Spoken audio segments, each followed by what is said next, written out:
Alright, so our liquid is up just below a simmer. You don't want this boiling at any point. Just below a simmer, nice and hot, enough to cook everything, but not so much that it's boiling. So what I'm going to do first is I'm going to add some of the vegetables. If you're making this at the table on a burner like this, you can kind of go in and out as you like, just in kind of smaller increments. If you're making it and bringing it out to the table, then probably you can add a little bit more. Think about how many you're serving and how much you like, and you can kind of put everything in there at one time and eat through everything there. So what I suggest doing is kind of making a little bit of a base with some of the cabbage, adding in the turnips, things that are going to take a little bit longer to cook, and they'll also keep a little bit of a platform for the things that you don't want to cook for so long. Things that are a little bit more delicate, like the prawn or the fish, this will make a bit of a base for them. You can add some of the mushrooms as well, a little bit of the broccoli,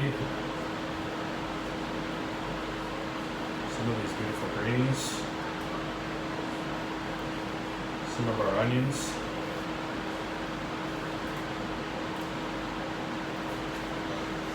And then what I recommend doing is just let this simmer for a minute, start to cook so everything kind of comes together at the same time.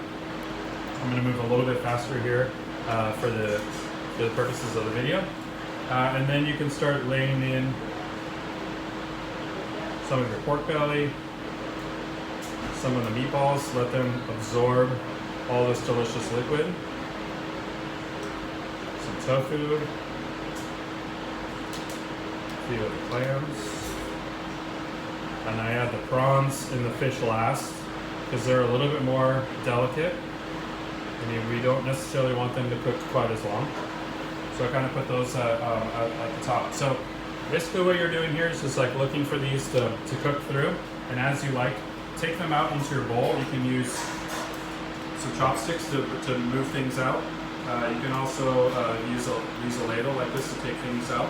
What you want to do is just kind of eat more of all the solid pieces here. Sorry, I'm going to add my clam juice too as well. Kind of season the broth. And then you want to take more of the solids out into your bowl, leaving the majority of the broth behind. That broth is going to get even more flavor from everything that we put in there.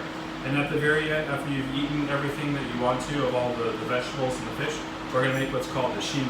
That's the finishing course. So tonight we have the udon noodles. So with the broth that's left over there, that's nice and fortified, we're just going to add these in at the end. They're already cooked, so let them simmer just for 1 minute. And then at the end, you're going to have these noodles and the soup. So the very final course you'll have is the udon noodles, your starch, as well as all this beautiful fortified broth. If you've run out of broth, you should have enough left over here to add a little bit more.